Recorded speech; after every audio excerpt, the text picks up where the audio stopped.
Who's this from? You have to stand on your phone. Who's it from?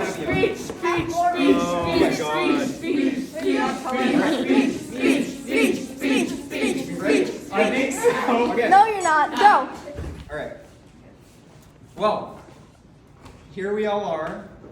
It's June 24th of 2022, and I don't quite know what to say. I think it's appropriate to mention this quote by Mark Twain before I begin. I didn't have time to write a short letter, and so I wrote a long one. I almost never thought this day would come, but alas, here we are. I don't know where to begin. I guess I'll start at the beginning of my experience with theater with my grade 6 to 7 teacher, Mr. Stokes. He was a character. He had a short, scruffy mess of hair on his head and face. He wore tabby shoes before they were a raging fashion meme. He lived in Japan for a few years, better yet, he knew Japanese. He had a massive cardboard Converse in one end of the room and a wall with student-made motivator memes in the other end. I just used the word memes twice in the same rental sentence. Anyways, Mr. Stokes was a theater kid, or so he told us. And I had no clue what that meant. Does that mean that there's such a thing as a skyscraper kid? Or a community center kid? And one day, he introduced us to the drama unit. We all lined up our chairs with tennis balls on the ends of the legs in a massive row across the class. And he introduced the concept of improv to us. I thought it was strange. I'm just supposed to go up in front of all these scary people and just do what my gut says, and yes and. I sat in my chair too scared to move until Mr. Stokes called on me.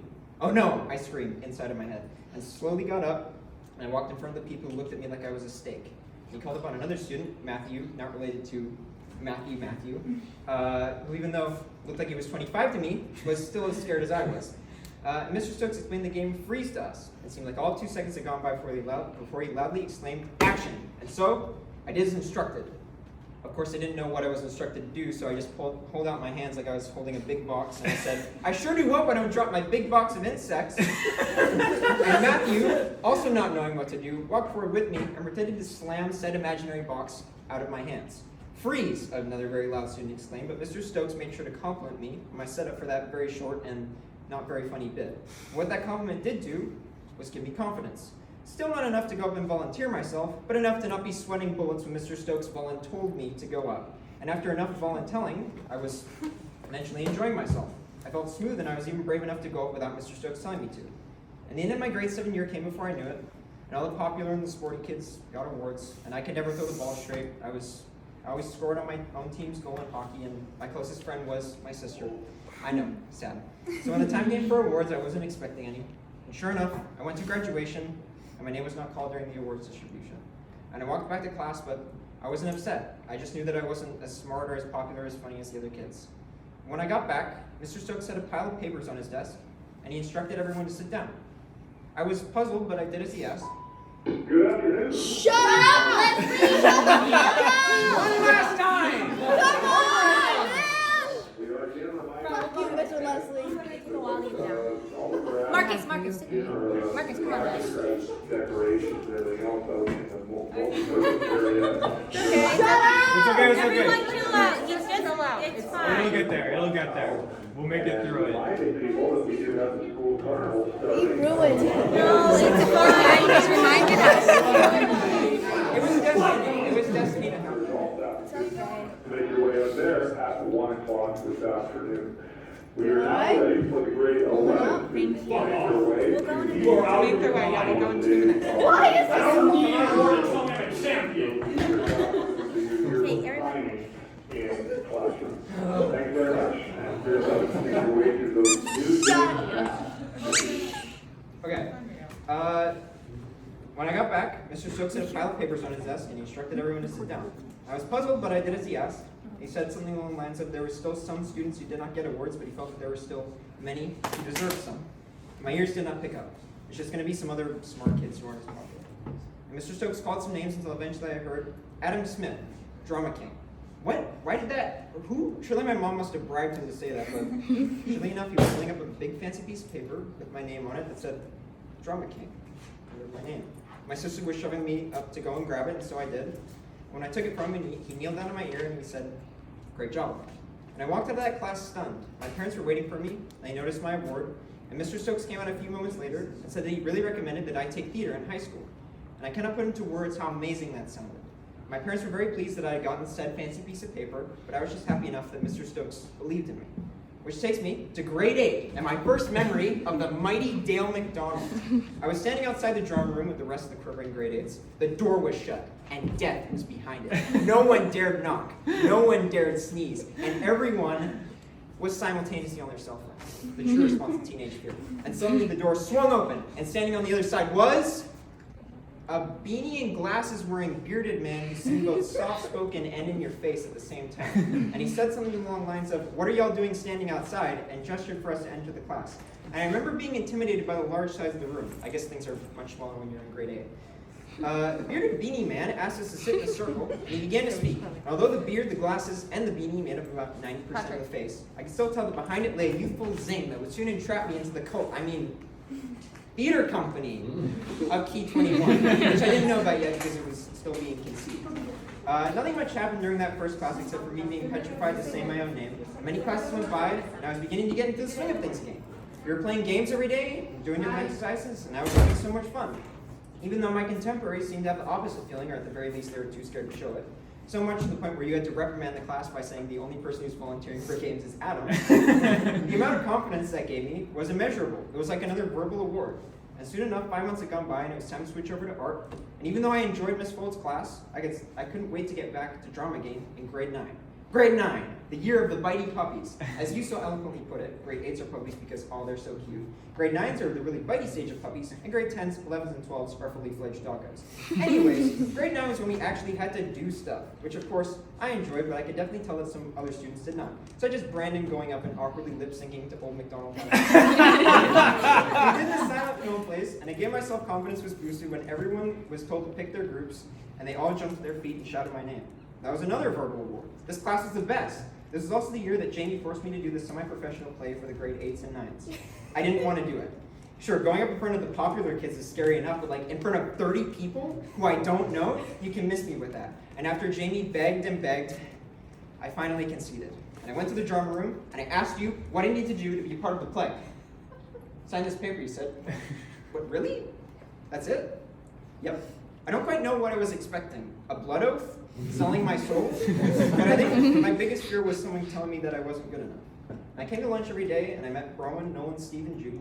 They were very nice, but also still intimidating. They were the hardened veterans of the theater program. And the production of the least offensive play in the whole gosh darn world went miles ahead of what I was expecting. I thought I was going to freeze up on stage, but I proved myself wrong. I thought that I looked stupid, but I was proved wrong again when people were complimenting my acting in the days later. People that weren't my mom. I watched the Senior 1X as well that year, was blown away by the amazing art that I saw before me, and by how talented Jordan and Thomas were.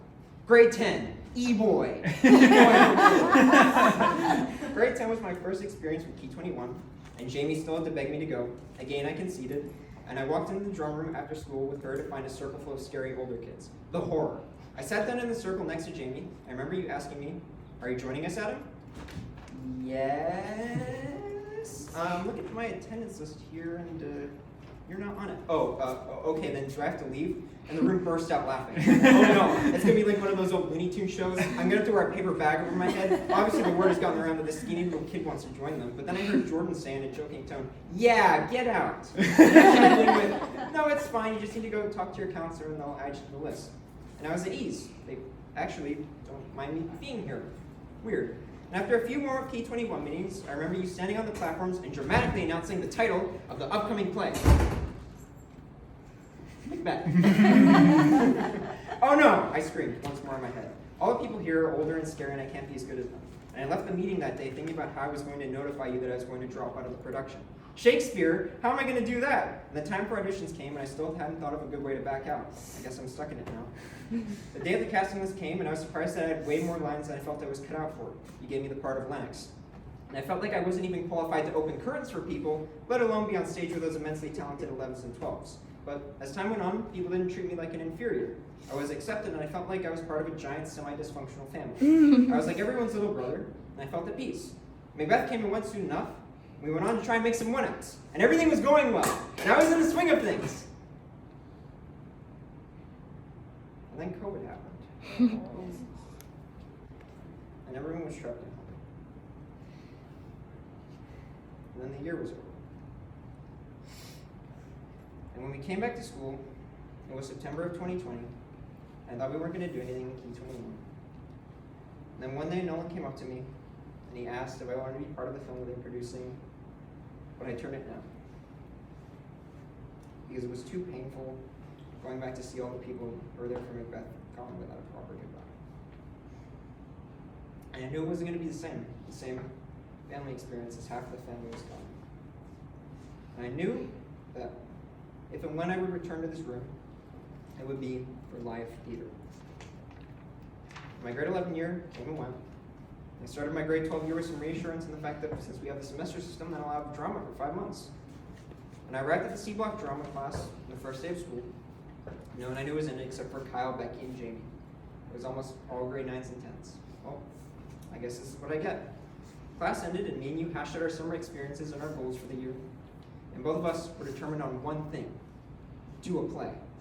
I went on in that class and I found that I was actually making friends in grade 9 and 10. Dom and Alex. Peculiar lads with questionable motives.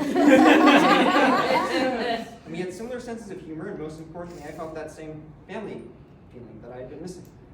The end of the semester came much sooner than I would have liked it to, and tears were shed mainly by Alex. We were on our ways. Wait, that's it? No. Screw this, I'm getting into the final drama class in semester 2. It was a scramble. I already taken out 2 study blocks, and Miss Peter was lucky to give me a third until I remembered, you reminded and told me, peer tutoring! How hard can that be? It's a drama class. And I got the peer tutoring block. And I arrived on the second day of semester 2 to the D block drama class to find, wow, how many people are in this class? It's like filled to the brim. Whatever, it's a class. I found friends again. Nikki and Patrick were definitely different to Alex and Dom, but they were just as good. And we were chugging along, and then one day, Jamie approached me with the idea of stage managing / assistant directing a play for a capstone project. And it was intimidating. The idea of convincing a bunch of younger kids that A, I knew what I was doing, that B, I was capable of not making an idiot out of myself. But I said yes, and we had our first meeting, and it was scary.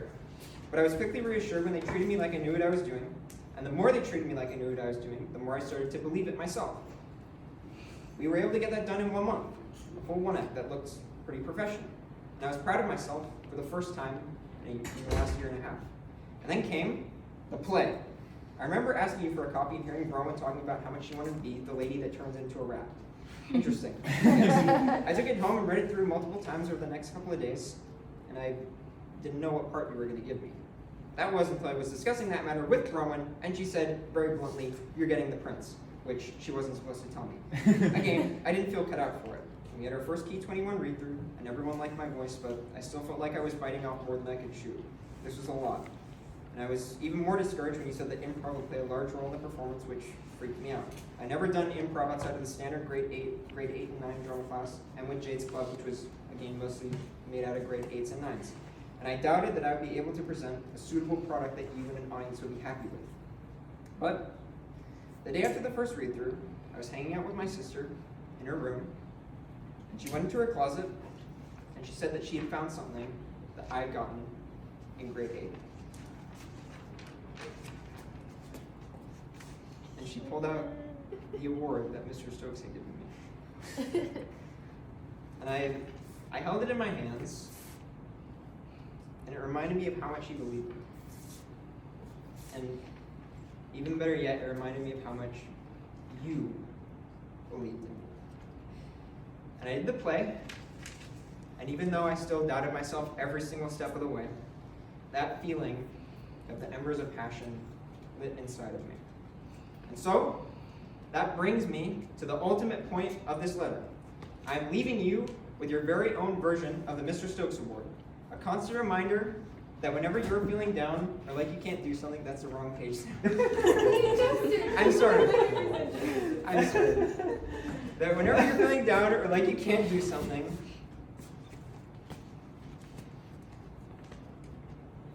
I do hope you enjoyed this letter / speech, and I hope I didn't go on for too long.